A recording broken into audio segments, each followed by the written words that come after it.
அனைவருக்கும் வணக்கம். நான் பிரபாகரன், ஜோதிடர், சென்னையிலிருந்து பேசுகிறேன். இப்போ என்ன சொல்ல போகிறேன்னா, ஒரு ஜாதகத்திலும் செவ்வாய் பலம் பெற்றுட்டா அந்த ஜாதகர் மிகவும் சிறப்பான வாழ்க்கையை வாழ்வார். அவருக்கு மகிழ்ச்சிகரமான குடும்பமும் அழகான மனைவியும் நல்ல கருத்துள்ள பிள்ளைகளும் பிறப்பாங்க. அதுக்கு செவ்வாய் பலமாக இருக்கணும். செவ்வாய் பலமாக இருந்துட்டாவே அவங்களுடைய வாழ்க்கை தரம் மிக உயர்ந்த நிலைக்கு போயிடும். ஏன்னா செவ்வாய்னா தான் ஜாதகர், அது ஆணாக இருந்தாலும் பெண்ணாக இருந்தாலும் செவ்வாய் தான் ஜாதகர், கருத்தில் கொள்ளுங்க. அப்படி செவ்வாய் பலம் பெற்ற நிலை நாம் எப்படி அறியலாம் என்பது தான் சொல்ல போகிறேன். கருத்தில் கொண்டு உங்கள் ஜாதகத்திலும் உங்கள் பிள்ளைகள் ஜாதகத்திலும் இருக்குதா பார்த்து பயன்பெறுங்க.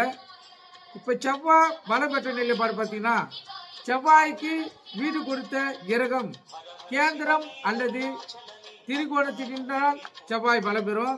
அதே கருத்தில் கொள்ளுங்க. அதே போல செவ்வாய்க்கு வீடு கொடுத்த கிரகம் பரிவர்த்தனை பெற்றாலும் அந்த செவ்வாய் பலம் பெறும். பரிவர்த்தனை வீடு மாறி இருப்பாங்க, கருத்தில் கொள்ளுங்க.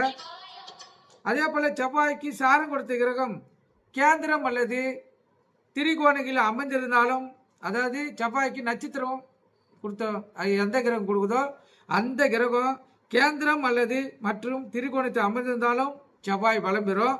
அதே போல லக்னாதிபதிக்கு செவ்வாய் கேந்திர கோலங்கள், கேந்திரனா 1, 5, 9 இதில் அமர்ந்திருந்தாலும் செவ்வாய் பலம் பெறும். நீங்கள் கருத்தில் கொண்டு பயன்பெறுங்க. செவ்வாய் பலம் பெற்றிருந்தாவே ஜாதகர் சிறப்பான வாழ்க்கை வாழ முடியும். நன்றி, வணக்கம்.